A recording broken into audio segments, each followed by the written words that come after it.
Assalamualaikum warahmatullahi wabarakatuh. Alhamdulillahillah Allah subhanahu wa ta'ala nahmaduhu wa nasta'inuhu wa nastaghfiruh wa na'udzu billahi min shururi anfusina wa min sayyiati a'malina may yahdihillahu fala mudilla lahu wa may yudlil fala hadiya lahu. Asyhadu an la ilaha illallah wahdahu la syarika lahu wa asyhadu anna Muhammadan abduhu wa rasuluh. Allahumma shalli wa sallim wa barik ala Muhammad wa ala alihi wa ashabihi wa man tabi'ahum bi ihsan ila yaumiddin. Amma ba'du. Bapak Ibu sesepuh dan para anggota paguyuban Trenggalek yang insyaallah dimuliakan oleh Allah Subhanahu wa taala. Pertama-tama marilah kita memuji syukur kehadirat Allah Subhanahu wa taala, karena Allah Subhanahu wa taala telah banyak melimpahkan rahmat, nikmat dan hidayahnya. Tanpa rahmat, nikmat dan hidayah dari Allah Subhanahu wa taala, kita tidak akan sanggup melangkahkan kaki, melambaikan tangan menuju ke tempat yang berbahagia ini.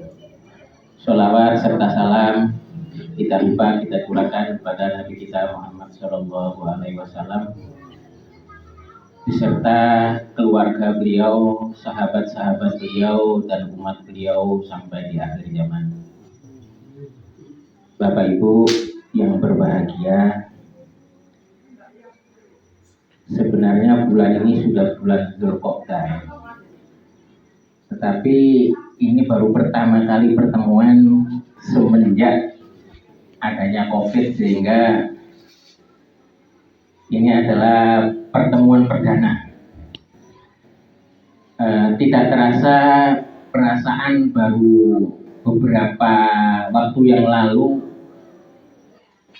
itu hari raya atau bahkan puasa, tiba-tiba sudah hari raya, tiba-tiba sudah Dzulqa'dah, mau hari raya Idul Adha.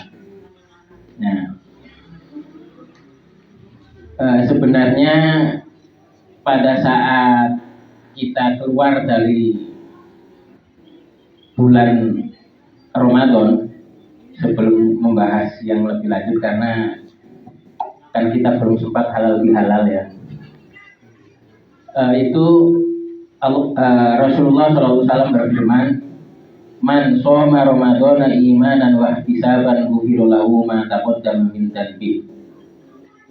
Barang siapa yang man shoma, yang melakukan puasa Ramadhana imanan, karena iman, wa ihtisaban, dan mengharap-harap pahala dari Allah Subhanahu wa taala, ghufira, tentu akan diampuni oleh Allah Subhanahu wa taala min dhanbi, dari dosanya. Jadi pada saat siang hari ketika kita puasa, Allah akan mengampuni dosa-dosa kita jika puasa kita sesuai dengan sunnah Rasulullah SAW. Kemudian ada hadis lagi, man qoma ramadhana imanan wa ihtisaban ghufira lahu ma taqaddama min dhanbi. Barang siapa yang qoma, yang mendirikan sholat malam di waktu bulan Ramadan atau menghidupkan malam-malam bulan Ramadan, jadi tidak hanya melakukan sholat, imanan wa ihtisaban, karena iman dan mengharap pahala dari Allah Subhanahu wa taala, ghufira, tentu akan diampuni, lahu ma taqaddama min dhanbi, yaitu dosa-dosanya akan diampuni. Jadi ini ada dua hal. Yang pertama, di siang hari ketika kita melakukan puasa, kita akan diampuni oleh Allah Subhanahu wa taala. Di malamnya ketika kita melakukan sholat taraweh dan menghidupkan malam-malam di bulan Ramadan, kita akan diampuni. Jadi 24 jam selama 30 hari atau selama bulan Ramadan kita mendapatkan ampunan dari Allah Subhanahu wa taala. Kemudian ada juga hadis yang menjelaskan, man qoma lailatal fajri imanan wa ihtisaban ghufira lahu ma taqaddama min dzanbi. Barang siapa yang menghidup-hidupkan malam pada saat bertepatan dengan malam Lailatul Qadar, ghufira lahu ma taqaddama min dzanbi. Tentu akan diampuni oleh Allah Subhanahu wa taala. Jadi banyak betul pengampunan dari Allah Subhanahu wa taala selama bulan Ramadan. Sehingga ditutup dengan Idul Fitri. Sebelum Idul Fitri kita diwajibkan menunaikan zakat fitrah. Fitri itu artinya kembali suci. Karena saking banyaknya pengampunan, siangnya dapat pengampunan, malamnya dapat pengampunan, begitu keluar dari bulan Ramadan, kondisinya adalah Idul Fitri kembali suci sebagaimana seorang bayi atau anak yang baru dilahirkan oleh orang tuanya, suci bersih. Bahkan ada sebuah hadis yang menjelaskan bahwa barang siapa yang menyempurnakan wudhu kemudian melakukan sholat 5 waktu, dari sholat 5 waktu ke sholat 5 waktu yang lainnya, kemudian dari Jumat ke Jumat yang lainnya, dari bulan Ramadan ke bulan Ramadan yang lainnya, maka dia akan diampuni oleh Allah Subhanahu wa taala. Kalau kita melakukan puasa dengan betul-betul pagi, siang harinya, kemudian malamnya 24 jam mendapatkan ampunan oleh Allah Subhanahu wa taala, harapannya sampai tahun berikutnya atau puasa bulan sebelumnya ke puasa tahun kemarin, tahun ini, itu selalu mendapatkan ampunan Allah Subhanahu wa taala, illa, kecuali di situ dalam hadisnya ada kata illa, yaitu kecuali melakukan dosa besar. Jadi selama bulan, jadi antara Ramadan tahun lalu dengan Ramadan tahun ini, jika kita benar-benar melakukan puasanya imanan wa ihtisaban, yaitu karena iman kepada Allah Subhanahu wa taala dan mengharapkan pahala dari Allah Subhanahu wa taala, maka Allah akan mengampuni dosa-dosa kita kecuali kita melakukan dosa besar. Jadi saking maha pengampunnya Allah. Bapak, Ibu, para anggota Paguyuban Trenggalek yang berbahagia. Kemudian kita lanjutkan, sekarang sudah bulan Dzulqa'dah. Ada beberapa yang semacam ada apa ya? Sebenarnya bulan Dzulqa'dah itu adalah bulan yang dimuliakan oleh Allah Subhanahu wa taala. Di dalam surat At-Taubah, kalau nggak salah ayat 36, dijelaskan bahwa di dalam satu tahun itu ada 12 bulan, 4 di antaranya adalah bulan haram. Bulan haram itu adalah bulan yang mulia, bulan yang suci di luar bulan Ramadan. Kemudian dijelaskan di dalam hadis riwayat Bukhari, kalau tidak salah, 4 bulan tersebut adalah yang 3 berturut-turut, yang 1 terpisah. Yang 3 berturut-turut adalah Muharram, Dzulhijjah, Muharram, kemudian Rajab. Kalau kita perhatikan dari 4 bulan yang haram ini, kayaknya ada yang aneh ketika bulan Dzulqa'dah itu sama-sama bulan haram, tapi kayaknya nggak pernah ada perayaan semarak bulan Dzulqa'dah. Kalau Rajab banyak, Muharram di mana-mana ada peringatan 1 Muharram. Bahkan ada sebuah hadis menjelaskan bahwa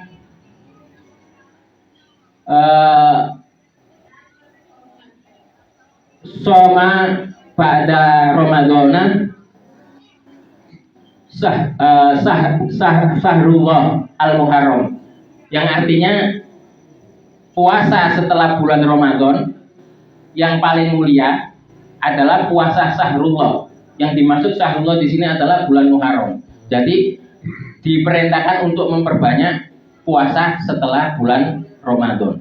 Itu bulan Muharram. Kemudian bulan Rajab. Bulan Rajab banyak peringatan-peringatan, banyak ada sholat raghaib dan lain sebagainya di kalangan masyarakat kita. Banyak juga beredar sampai saking semangat dan semaraknya umat ini memuliakan dan mengagungkan bulan Rajab ini, sampai-sampai banyak berseliweran di medsos itu hadis-hadis yang palsu terkait dengan keutamaan bulan Rajab. Begitu juga bulan Dzulhijjah yang sebentar lagi kita memasuki bulan Dzulhijjah.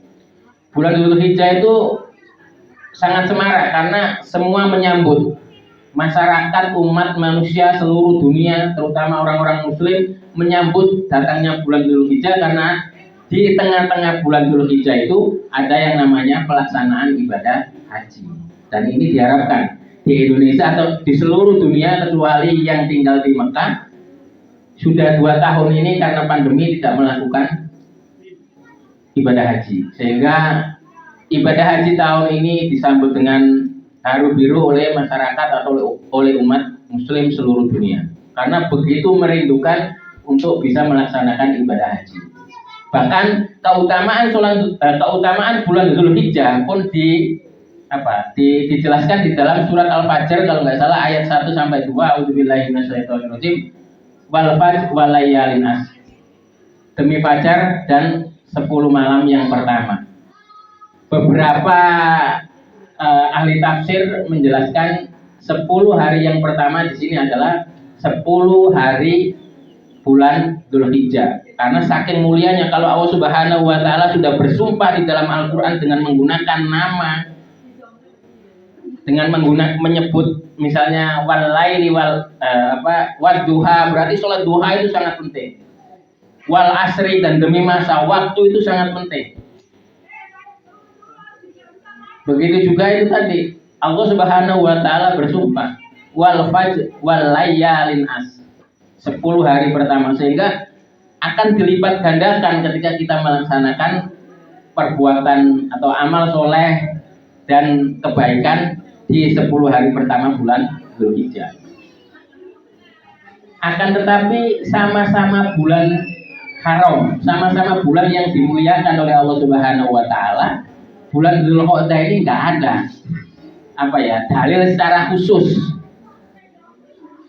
yang menjelaskan tentang keutamaan, kecuali surat At-Taubah tadi ayat 36 bahwa 4 bulan yang mulia itu diantara salah satunya adalah bulan Dzulqa'dah. Sehingga umat pun banyak melupakan bahwa bulan Dzulqa'dah ini ya seperti bulan-bulan biasa, nggak disambut dengan meriah, kemudian nggak ada peringatan-peringatan apa. Misalnya kalau bulan Ramadan itu kan semarak, tadarus, kemudian ketika Muharram peringatan 1 Muharram. Ketika bulan Dzulqa'dah hampir tidak ada aktivitas yang menonjolkan terkait dengan keutamaan bulan Dzulqa'dah. Padahal kita seharusnya menempatkan posisi bulan Dzulqa'dah itu sebagaimana mestinya. Kita harus memperbanyak karena kalau yang dinamakan bulan haram menurut para ahli tafsir, ada Imam Al-Qurtubi, ada di dalam kitab tafsir Al-Jalalain, kitab Ibnu Katsir, itu dijelaskan bahwa kenapa dinamakan bulan haram, karena bulan haram itu ketika kita melaksanakan maksiat maka dosanya akan dilipat gandakan. Bukan berarti ketika kita berbuat dosa atau maksiat di bulan selain yang 4 itu tidak dosa ya, tetapi ini yang perlu ditekankan dilipat gandakan. Begitu juga ketika kita melakukan amal soleh dan kebaikan akan dilipat gandakan. Jadi itulah yang seharusnya kita lakukan. Kita harus memperbanyak membaca Al-Quran, memperbanyak sholat-sholat sunnah di bulan-bulan yang haram ini. Kenapa? Pahalanya dilipat gandakan oleh Allah Subhanahu wa taala. Tetapi keutamaan terkait dengan bulan Dzulqa'dah ini hampir tidak ada. Sebuah hadis pun hampir tidak ada menjelaskan terkait keutamaan bulan Dzulqa'dah. Sehingga bulan Dzulqa'dah ini salah satu bulan haram yang dilupakan oleh umat muslim. Padahal pada zaman dahulu bulan Dzulqa'dah itu, pada saat bulan Dzulqa'dah Mekah itu sepi sunyi, tidak ada peperangan, aktivitas rutinitas yang biasanya orang Mekah itu pada saat itu mencari pakan ternak onta, itu dihentikan selama 1 bulan di bulan Dzulqa'dah saking menghormati kemuliaan bulan Dzulqa'dah. Bahkan kenapa sih dinamakan dengan bulan Dzulqa'dah?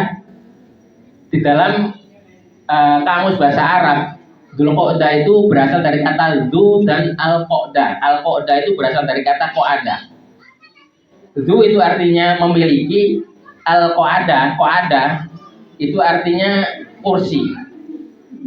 Dalam kitab Lisanul Arab, ini yang kitab kamus yang sering dijadikan rujukan oleh kaum muslimin, oleh para mufasir dan para al-muhadisin, para ahli hadis, itu dijelaskan bahwa kenapa bulan Dzulqa'dah, kenapa bulan ke-11 dari bulan Arab itu dinamakan bulan Dzulqa'dah, karena pada saat itu orang-orang Arab memuliakan dan mengagungkan bulan Dzulqa'dah sampai pada saat bulan Dzulqa'dah itu tidak ada peperangan, tidak ada pembunuhan, bahkan sampai orang Arab itu tidak mencari pakan ternak, saking memuliakan dan mengagungkan bulan Dzulqa'dah. Dan terkait dengan keutamaan bulan Dzulqa'dah ini hanya ada satu hadis yang menjelaskan tentang, kalau dikatakan kemuliaan atau keutamaan juga tidak, karena hanya ada sebuah hadis yang berbunyi karena Rasulullah Shallallahu Alaihi Wasallam arba'ata umarin kulluhunna fi Dzulqa'dah, bahwa Rasulullah SAW sepanjang hidupnya itu melakukan umroh selama 4 kali, semuanya di bulan Dzulqa'dah. Umrotun fi Hudaybiyah fi Dzulqa'dah, umroh pada saat dari Hudaybiyah itu pada bulan Dzulqa'dah, umroh yang pertama Rasulullah. Kemudian umroh yang kedua, umroh tahun berikutnya fi Dzulqa'dah, pada bulan Dzulqa'dah. Umroh yang ketiga, umrotun minal Ji'ronati, umroh dari Jirona di bulan Dzulhijjah. Dan yang terakhir, yang keempat, pada saat Nabi Haji Wada, umrotun ma'a hajatihi, yaitu umroh bersama hajinya Nabi, yaitu pada saat Haji Wada ketika beliau menjelang wafat. Jadi selama umur beliau, sepanjang hidup beliau melakukan umroh selama 4 kali, dan itu pun di bulan Dzulhijjah. Dan ini kalau kita telah itu tidak menjelaskan sama sekali tentang keutamaan bulan Dzulqa'dah. Dan sehingga ada beberapa artikel yang menjelaskan bahwa membuat judul itu begini: mulia mana melakukan umroh di bulan Dzulqa'dah dibanding dengan umroh di bulan puasa. Karena kalau umroh di bulan puasa banyak dalil yang menjelaskan bahwa umroh di bulan puasa setara dengan ibadah haji. Karena memang biayanya juga luar biasa mahal kan gitu, apalagi 10 hari terakhir. Dan ketika bulan Dzulqa'dah, kalau sekarang ini kalau kita mau melakukan umroh juga susah karena sudah ditutup ya Pak ya. Sudah ditutup karena persiapan pemberangkatan haji. Sementara Rasulullah sendiri umrohnya sepanjang hidup beliau itu selalu di bulan Dzulqa'dah selama 4 kali. Mungkin itu yang bisa saya sampaikan.